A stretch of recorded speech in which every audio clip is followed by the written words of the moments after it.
Hello, ladies and gentlemen. I recently saw Jason Bourne. So, is this movie as good as the other films in the Jason Bourne series? The short answer is no, it's not as good as the Bourne trilogy, though I would argue it's better than Bourne Legacy, but that's just me.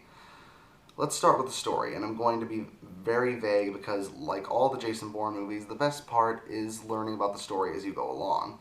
There's a reason the advertising was very secretive. So it's 10 years after the events of the Bourne Ultimatum, and Jason Bourne, played once again by Matt Damon, has to search for a portion of his past and take down those responsible for, horrible things that occurred in it. And he, along with the help of Nikki Parsons, his old partner, played by Julia Stiles, and with the help of a CIA hacker named Hannah Lee, played by Alicia Vikander, he has to take down more corrupt CIA people, including the CIA director Robert Dewey, played by Tommy Lee Jones, who's trying to increase surveillance around the world to the point where it reaches on human rights by using a social media program called the Deep Dream. That was created by Aaron Kaluuya, played by Riz Ahmed. So, when it comes to this movie, they attempt to modernize the Bourne series by bringing in social media and issues of public privacy and all that stuff that's relevant to today. And overall, I really didn't have a problem with that subplot. I think the story does work in its favor because even though this type of storyline's been done before, it is used to good effect here. Not only that, but the actors are, as you'd expect, top-notch.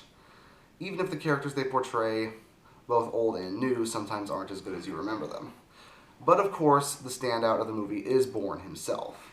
Matt Damon hasn't lost his touch. He's still badass. He's still really interesting to follow. And seeing him regain pieces and more and more pieces of what happened really shows you that even though he's regained his memories, he's not, completely done with his work. He isn't done being tortured. Not only that, but the new characters are actually really fun to watch too. Tommy Lee Jones's character, Robert Dewey, is sort of the typical corrupt CIA director in a similar fashion to the grumpy old men in suits from the previous movies. Though he seems more in common with Brian Cox's character from Bourne Identity. But I did like Heather Lee, played by Alicia Vikander. Say what you will about Vikander, but she makes for a rather entertaining leading lady, as she's a very accomplished hacker and also fairly handy with a gun. Not only that, but there's one more performance that stands out. That's Vincent Cassel's performance as an assassin simply known as the Asset, who has a personal history with Jason Bourne that I will not spoil.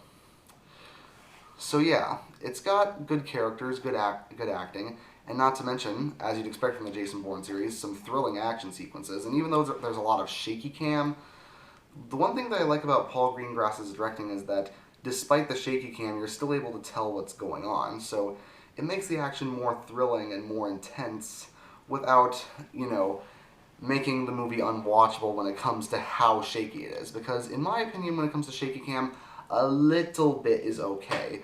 When someone's fighting or someone's running in an action sequence, you can shake the camera to make it more intense.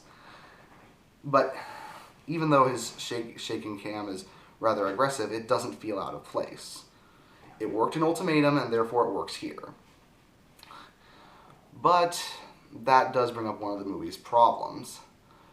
Despite how good the action sequences and how good the acting is, the actual stuff that happens on screen is remarkably similar to that of Bourne Identity, Supremacy, and Ultimatum. Those excellent action sequences and those interesting plot twists are still here, but many of them are cannibalized from the other movies. For example, Tommy Lee Jones's character being very similar to Brian Cox's character, a significant character being killed off at the beginning that I won't spoil. That's similar to Bourne Supremacy. There's a couple of references to the Bourne Identity that or well, that some are winking nods and others are clearly just Greengrass stealing elements from the plot and putting them into this movie. And, when it comes down to it, this movie, unfortunately, despite the fact that it took 9 years after the last true Bourne movie to make, it feels like it falls into the same problem as a lot of annual and biannual releases. Not enough time to truly make the story new, and not enough time to truly innovate. And depending on what kind of person you are, it could make the preceding film and its plot and all of its elements exhausting and tedious. Personally, it didn't affect me that much because I was having a lot of fun through this movie, but I can see why that is annoying and why the movie didn't really perform well with critics so far. Even though I don't agree with them, I can see why they're frustrated. But of course, there are some new things added. Like I said, the social media subplot with Riz Ahmed is pretty new, and it does manage to give the series a more modern edge. Jason Bourne's character is still intact, and the action sequences, some of them are actually new additions to the series that I would like to see explored in future sequels if this one does have one. Yeah, a lot of the content is stuck on repeat, but in a similar fashion to Star Wars The Force Awakens, it's stuck on repeat in a way that didn't really annoy me. It just reminded me of why I like Jason Bourne. Don't get me wrong, this movie is an absolute blast if you're just looking for a spy thriller with Matt Damon in it. But when it comes to the very high standards that were set by Identity, Supremacy, and Ultimatum, this one is ultimately sort of a disappointment. But if you don't mind the similarities with those three movies and you're just looking to see Jason Bourne again after he's been gone for 9 years, you will not be disappointed. That's why I'm giving Jason Bourne an 8 out of 10.